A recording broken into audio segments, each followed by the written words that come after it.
और आपके लिए बहुत जरूरी खबर है, दूध पीते हैं, चाय पीते हैं, बच्चों को दूध पिलाते हैं, तो आपके लिए बहुत जरूरी खबर है। खबर यह है, दूध पीने वालों को सावधानी बरतने की जरूरत है।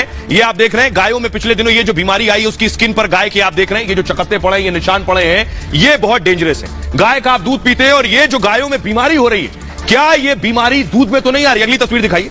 आप जो दूध पीते हैं, ये दूध गाय का भी होता है, भैंस का भी होता है, जो डेयरी तक दूध जाता है, ये गाय और भैंस दोनों का होता है। तो सवाल यह है कि इस दूध में तो कहीं वायरस का संक्रमण नहीं है? जरा रिपोर्ट देखिए, उसके बाद आपको बताते हैं कि ऐसा है या नहीं।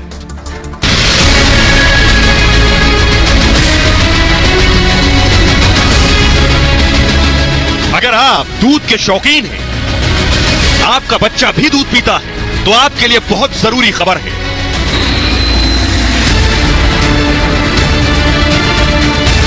गाय के शरीर पर यह स्किन की बीमारी हो रही है, इसे लंपी वायरस कहते हैं। देखने में यह भयावह दिख रही है और हजारों गायों की जान ले चुकी है। लेकिन सवाल यह, रोज खरीदने वाले दूध में भी यह लंपी वायरस तो नहीं है? जो दूध आप पी रहे हैं, उसमें यह गाय के वायरस का संक्रमण तो नहीं आ रहा? इसलिए दूध के शौकीनों को सावधान होने की जरूरत है। कहीं दूध के साथ ये लंपी वायरस हम आप तक तो नहीं पहुंच रहा। और आइए आपको बताते हैं क्या दूध में तो ये वाला वायरस नहीं आ रहा है। अगर आप दूध पीते हैं तो बहुत जरूरी खबर है, और आखिर इससे बचा कैसे जा सकता है, ये आपको जान लेना बहुत जरूरी है। तो देखिए, जल्दी से आपको दिखा रहा हूं, दूध के शौकीनों के लिए खबर है। ये देखिए, दूध की धारा बह रही है, लेकिन ये गाय पर जो वायरस है, स्किन डिजीज आप देख रहे हैं, स्किन पर गाय की लंपी वायरस गाय और भैंस में होने वाली बीमारी है।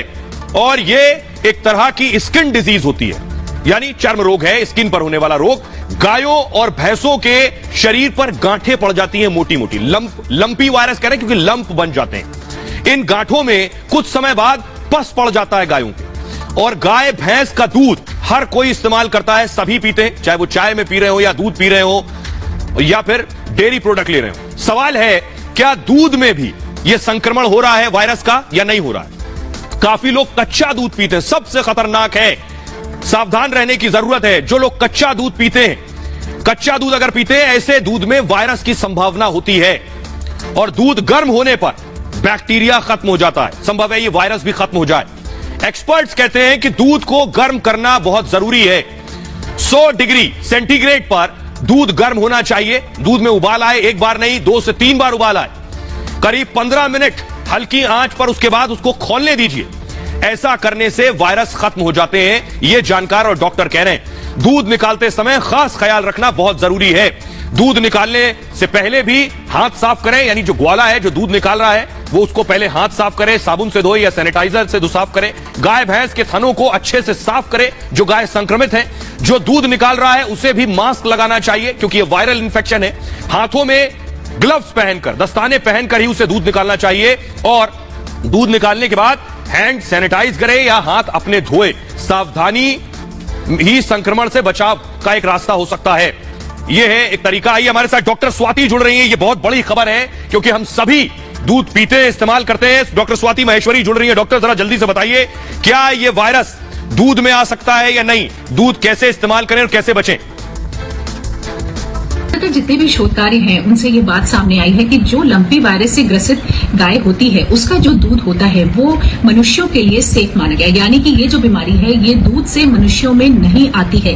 लेकिन फिर भी, क्योंकि हम जानते हैं कि दूध से कई तरह के कीटाणु जो है वो मनुष्य में आ सकते हैं। कई ऐसे वायरस और बैक्टीरिया हैं, जैसे ब्रूसेला है, कैम्पाइलोबैक्टर है, ई कोलाई है, साल्मोनेला है, और इनसे अक्सर हम कई बार देखते हैं कि लोगों को, किसी को पेट में दर्द हो रहा है, उल्टियां हो रही हैं, ऐंठन हो रही है। तो इस तरह की परेशानियां, यानी कि जो संक्रमण है, वो दूध से मनुष्यों में आए हैं। इसलिए एहतियातन तौर पे अच्छा होगा अगर हम दूध को अच्छे से उबाल करके तभी उसका सेवन करें, या पेस्चराइज मिल्क जो होता है उसका सेवन अगर हम करें, तो हम कई सारे कीटाणुओं से बच जाते हैं। और उसी तरह से लंपी वायरस का जो कीटाणु है, उससे भी हम बच सकते हैं।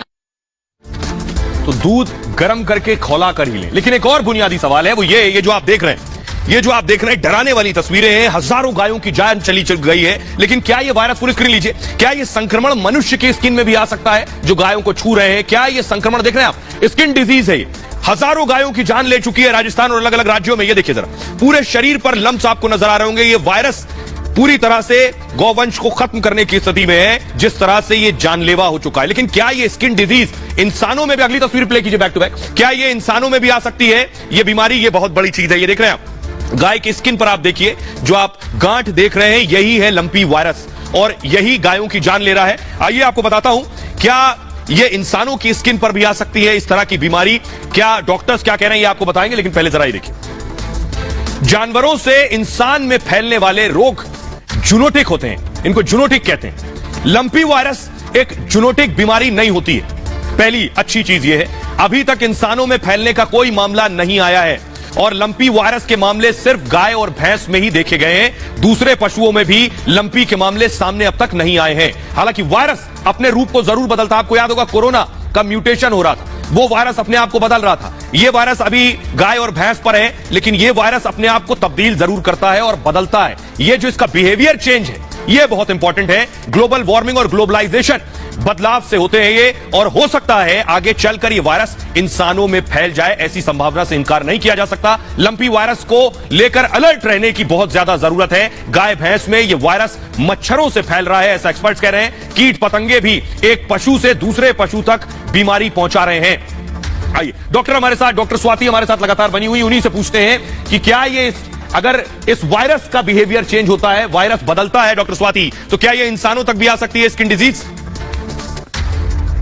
एक मामला भी मनुष्यों में दर्ज नहीं हुआ है, यानी कि मनुष्य में ये बीमारी अभी तक नहीं देखी गई है। लेकिन फिर भी खास तौर से ऐसे लोग जो कि इनकी देखरेख करते हैं जानवरों की, उनको खास तौर से ध्यान रखने की जरूरत है, क्योंकि जो हम देखते भी हैं कि एक गाय से दूसरे गाय में जो इसका संक्रमण फैलता है उसका तरीका या तो गाय की जो आंखों से या नाक से द्रव निकल रहा है, या जो उसके मुंह से थूक निकलता है उसके द्वारा, या जो शरीर पर उसके छोटे छोटे जो मुहासे हो जाते हैं उनसे जो द्रव निकलता है, इनसे ज्यादातर दूसरी गायों को यह संक्रमण फैलता है। ऐसे में जो लोग इनका रखरखाव कर रहे हैं उनके लिए बहुत जरूरी है कि वो अपने हाथों को लगातार धोते रहें। जब भी इनका काम करके हटे तो कहीं भी अपने हाथ, नाक या मुंह पर ये हाथ नहीं लगाएं। उससे पहले इन हाथों को अच्छे से साबुन और पानी से धोएं। साथ में मास्क का प्रयोग भी कर सकते हैं जब आप इन जानवरों के पास हैं। तो कुछ ऐसे एहतियात